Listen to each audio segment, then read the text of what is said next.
Oke, Assalamualaikum warahmatullahi wabarakatuh. Selamat datang kembali di channel saya, Hingga Desta Pratama. Pada kesempatan kali ini saya akan membahas mengenai motor starter konvensional yang banyak digunakan pada kendaraan. Untuk bentuknya sendiri seperti ini. Ini motor starter konvensional ya. Komponen ini pasti selalu ada pada sistem starter kendaraan ya, meskipun nanti tipenya berbeda-beda karena ada beberapa jenis ya yang banyak digunakan. Namun pada umumnya yang sering ditemukan adalah yang tipe konvensional ini. Kemudian untuk fungsinya apa sih? Kenapa di setiap sistem starter ya, terutama sistem starter elektrik itu ada motor starter ya. Motor starter sendiri berfungsi untuk merubah energi listrik menjadi energi gerak. Nah, energi gerak inilah yang dimanfaatkan nantinya untuk memutar flywheel. Jadi pinion ini nanti dapat berputar, kemudian dia terhubung dengan flywheel, sehingga mesin dapat berputar pertama kali ketika mesin akan dinyalakan. Oke. Inilah bagian dari motor starter ya. Di sini ada beberapa part atau beberapa bagian yang bisa diamati.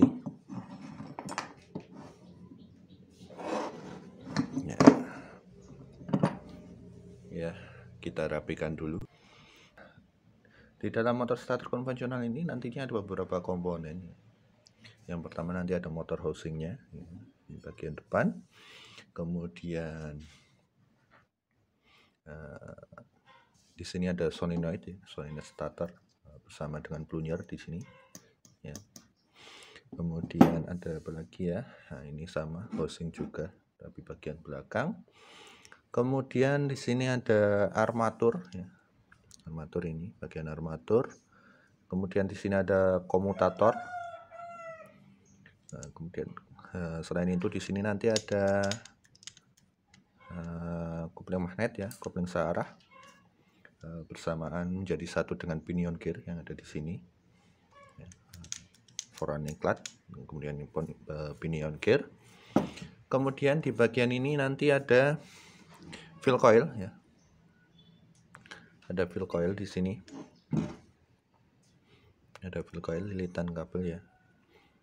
Kemudian ada zuge-nya atau intinya. Kemudian ini housing bagian luar ya. Nah, di sini ada brush holder dan brushnya juga. Ini brush atau sikat. Itu secara singkat mengenai komponen dari motor starter konvensional. Oke ya.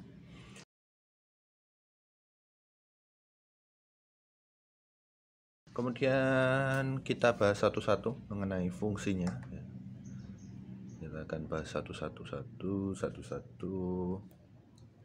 Oke ya, kita bahas mulai dari fill coilnya dulu ya. Ini ya. Ini fill coil ya. Di sini di dalam sini nanti ada lilitan kabel. Nah, ini namanya fill coil yang dibuat dari tembaga ya.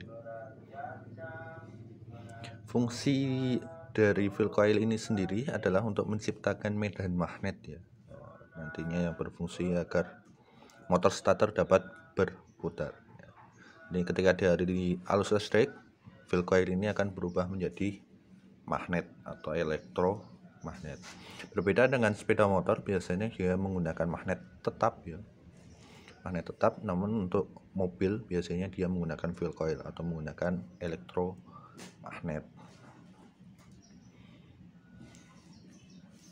Kemudian, selain fill coil itu yang lilitannya, di tengah-tengah fill coil nanti ada pole core atau zuge intinya ya, pole core atau zuge. Untuk zuge sendiri dia berfungsi untuk mengikat pole core ini ya, di intinya ini dia diikat di zuge-nya ini.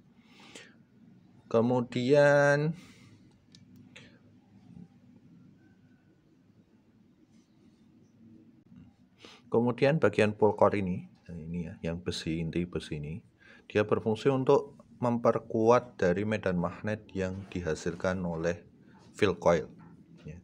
Di sini terdapat 4 buah ball core, 1, 2, 3, 4 ya.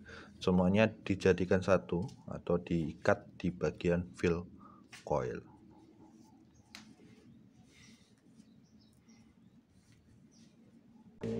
Kemudian selain fill coil, ball core dan joki, di sini nanti kita temui juga seperti ini.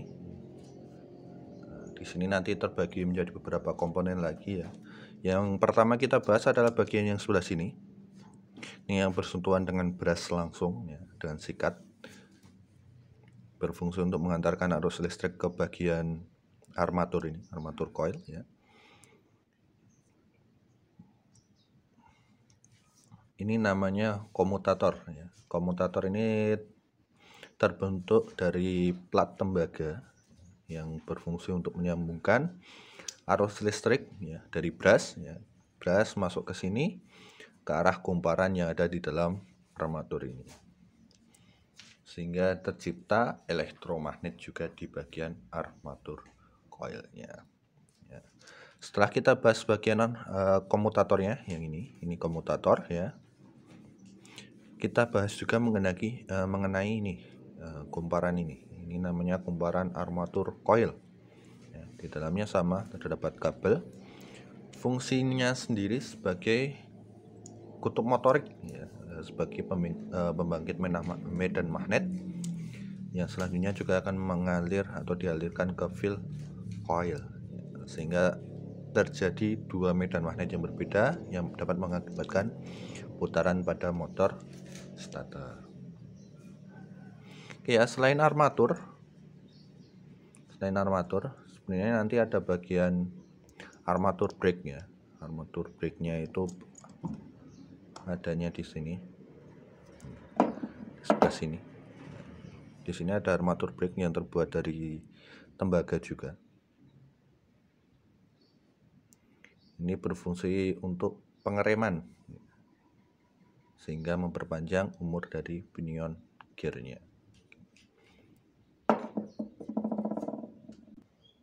Oke ya, yang selanjutnya karena ini masih motor starter konvensional, tentunya di dalamnya masih ada beberapa komponen mekanis. Salah satunya ini namanya drive lever atau garpu. Fungsinya dia berfungsi untuk mendorong ya, ini ya. Dia akan mendorong pinion gear. Nah, seperti ini. Dia akan mendorong pinion gear agar berhubungan dengan flywheel ketika motor starter bekerja ya. Selain itu dia juga akan menarik pinion ketika motor starter selesai digunakan. Artinya dia berfungsi sebagai pengungkit atau tuas ya, bentuknya seperti ini. Ini terbuat dari plastik. Kemudian selanjutnya di sini ada gigi atau gear ya. Ini namanya gear pinion atau pinion gear. Nah, ini fungsinya sebagai penghubung antara motor starter dengan flywheel. Sehingga ketika motor starter bekerja, dia akan terhubung dengan flywheel dan dapat memutarkan flywheel pertama kali. Sehingga mesin dapat menyala. Selain itu nanti ada clutch ya atau kopling ya. Ini kopling searah ya, artinya dia hanya dapat berputar searah, kebalikannya dia nggak bisa berputar. Komponen ini berfungsi atau bermanfaat saat proses menyambungkan dan memutuskan pinion gear ke bagian flywheel ya. Fungsinya untuk apa? Fungsinya di sini untuk memutuskan putaran agar tidak terjadi putaran balik. Jadi ketika flywheel atau mesin sudah menyala, dia akan berfungsi untuk memutuskan putaran pada pinion gear sehingga dia akan kembali ke tempat semula sehingga tidak terjadi kerusakan pada komponen motor starter. Kemudian yang selanjutnya di sini ada bagian yang cukup penting juga. Ini namanya solenoid starter ya. Ini berfungsi sebagai pendorong dari pinion atau drive pinion. agar dapat terhubung dengan flywheel. Di dalam solenoid starter ini nanti ada dua kumparan, yaitu kumparan Hall-in coil dan Pull-in coil. Pull-in coil sendiri dia berfungsi untuk menggerakkan, menggerakkan. Nanti ketika mendorong tuas lever ini, dia akan masuk dalam, sehingga tuas ini akan mengungkit pinion agar berhubungan dengan flywheel. Sementara Hall-in coil ini berfungsi untuk menahan sementara. Jadi dia menahan sementara agar pinion ini dalam beberapa saat tetap berhubungan dengan flywheel.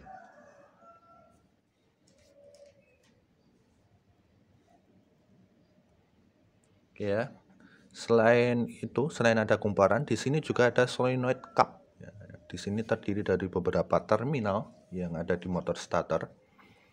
Ada 3 terminal di dalamnya, yaitu ada terminal 30, ini langsung berhubungan dengan baterai ya. Kemudian terminal C ini nanti dihubungkan dengan bagian ini fill coil ya. Dia akan berhubungan dengan fill coil langsung. Kemudian yang satunya yang paling kecil ini terhubung dengan kunci kontak.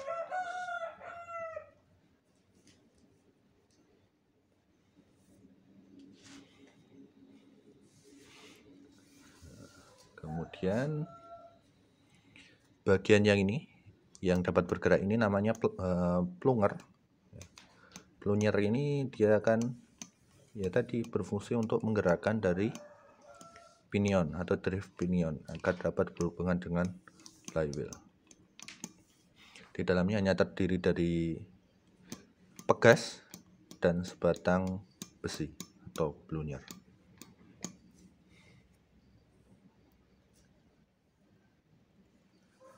Kemudian yang tadi yang berhubungan langsung dengan komutator ya. Di sini nanti ada brush. Umumnya dia terdapat 4 brush yang nantinya dia akan di belakang brush ada pegas yang berfungsi untuk menekan brush ini agar selalu berhubungan dengan komutator. Brush ini sendiri dibuat dari bahan dinamik konduktor ya, artinya dia bersifat mengalirkan arus listrik ya. Dia akan meneruskan aliran arus listrik dari terminal 50 terminal ST ke bagian armatur coil. Jadi tidak hanya fill coil yang mendapat aliran arus listrik, tapi juga armatur coil. Itu untuk fungsi brush. Kemudian sedikit tambahan, nanti ada beberapa juga yang secara keseluruhan ini namanya magnetic switch ya, berfungsi untuk mematikan dan menghidupkan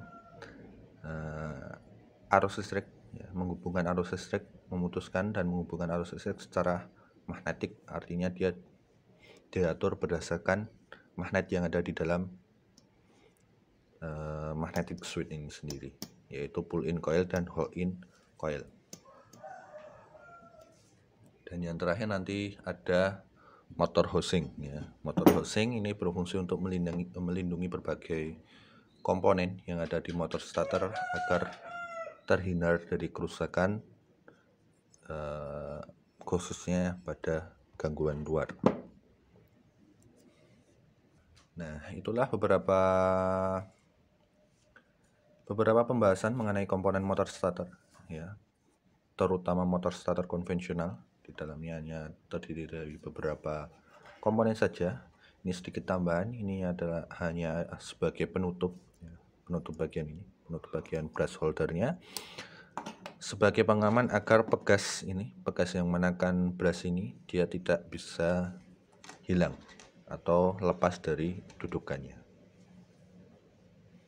Oke, mungkin itu saja materi pada pagi hari ini. Semoga bermanfaat dan jangan lupa subscribe, like, and share ya. Kemudian jangan lupa kunjungi website saya autosignia.com demi kemajuan dari channel dan website yang saya buat. Terima kasih. Wassalamualaikum warahmatullahi wabarakatuh.